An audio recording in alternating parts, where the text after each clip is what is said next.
নমস্কার বন্ধুরা, রকমারি রান্নাঘরে তোমাদেরকে স্বাগত। আর আজকে রেসিপিটা হলো, দেখেই বুঝতে পারছো, আজকে রেসিপি হলো টমেটোর টক। আর আমি তো খেতে খুব পছন্দ করি, আশা করি তোমরা খেতে খুব দারুণ পছন্দ করো। আর আজকে সেই টমেটোর টকটি করে দেখাবো। আজকে টমেটোর টকটি হলো ছোট ছোট চিংড়ি মাছ দিয়ে টমেটো টক করে দেখাবো। চলুন বন্ধুরা, দেখা যাক রেসিপিটা। টমেটো আমি সব কেটে নিয়েছি ভালোভাবে, টমেটোটা আগে ধুয়ে তারপর কেটেছি। আর কড়াইতে দিয়ে দিলাম তেল, তেলটি গরম হয়ে গিয়েছে, দিয়ে দিলাম ছোট ছোট চিংড়ি মাছগুলি। ছোট ছোট চিংড়ি মাছগুলি ভালোভাবে ভেজে নেব। ভালোভাবে ভাজা হয়ে গেছে, এবার তুলে নিলাম। সেই একই কড়াইতে দিয়ে দেব জিরে, গোটা জিরে, আর দিয়ে দিলাম শুকনো লঙ্কা। এবার দিয়ে দেব টমেটো গুলি, দিয়ে ভালোভাবে একটু নাড়তে থাকবো, একটু নাড়াচাড়া করতে থাকবো।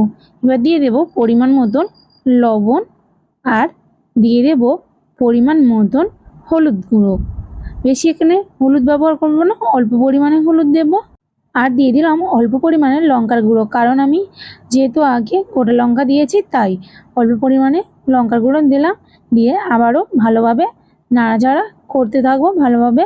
একটু কিছুক্ষণ ধরে নাড়াচাড়া করার পর এবার ঢাকনা দিয়ে ঢেকে দেব টমেটোগুলি সিদ্ধ হওয়ার জন্য। এখানে আমি কোনো জল ব্যবহার করব না। কিছুক্ষণ পর ঢাকনা খুললাম, দেখতেই পাচ্ছ টমেটোর জল উঠেছে কতটা। আর এখানে দিয়ে দেব চিংড়ি মাছগুলি। চিংড়ি মাছগুলি দিয়ে একটু উপর থেকে দিয়ে দেব সর্ষের তেল। সর্ষের তেলটি দিয়ে আর দিয়ে দেব 1 চামচ ভাজা মশলা।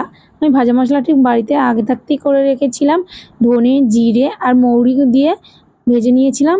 আর এই মশলাটা অবশ্যই করে দেবে তোমরা, কারণ টেস্টি আসবে না, সেন্টটাও আসবে না, যে টকের সেন্টটা হয় সেটা আসবে না। একটু নাড়াচাড়া করে এবার আমি এটা নামিয়ে নেব। আরও কিছুক্ষণ ধরে একটু নাড়াচাড়া করব, করে নামিয়ে নেব। দেখতেই পাচ্ছ বন্ধুরা, আমার এই টমেটো টকটি সম্পূর্ণ রেডি হয়ে গেছে, আর কত সুন্দর হয়েছে। আর তোমরা যারা যারা টক খেতে ভালোবাসো, অবশ্যই এমন পরিস্থিতি অবশ্যই একবার বাড়িতে ট্রাই করে দেখো, দেখবে খেতে খুব সুন্দর লাগবে।